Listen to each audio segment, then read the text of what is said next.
If anything happens in Afghanistan over the next few days, if there is a surge of attacks, if an unusually high number of British soldiers are killed, this is who may be to blame: clever Mr. Drudge. The trouble is, the reason neither we nor any other media outlet reported this was for the protection of Harry and all those around him. No one wanted the blood of someone else's son on their hands. We don't actually know where Harry is tonight. He may be out already. But this could put a price not just on his head, but potentially on that of every other soldier serving in Afghanistan. So that's brilliant then. Just what they needed. The truth is, there are very, very few occasions when a story is important enough and the risk to personal life and liberty is important enough that you can go to the media and ask for a blackout of this kind.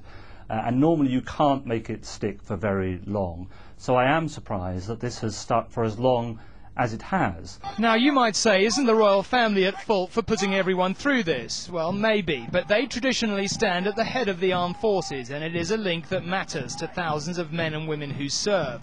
Many of the royals believe the gold on their shoulders means little unless they do their bit. That's why the media agreed to bite its tongue. Well, there was certainly restraint, and it wasn't without a lot of debate and consideration from the outset, because some editors felt that it might not be the appropriate thing to do. But in the end, there was a consensus right across broadcasters, the national papers and regional papers, and indeed some major international news agencies. Of course, this isn't the first time the army and the royal family have tried. An attempt to send Harry to Iraq without a media agreement ran into a brick wall.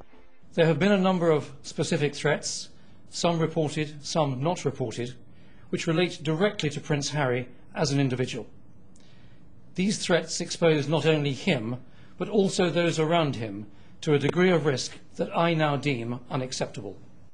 General Dannatt said after today, in a statement this time, in deciding to deploy him to Afghanistan, it was my judgment that with an understanding with the media not to broadcast his whereabouts, the risk in doing so was manageable. Now that the story is in the public domain, the Chief of Staff and I will take advice from the operational commanders about whether his deployment can continue. Harry's friends and advisers are pleased he got this far. It was certainly what he wanted.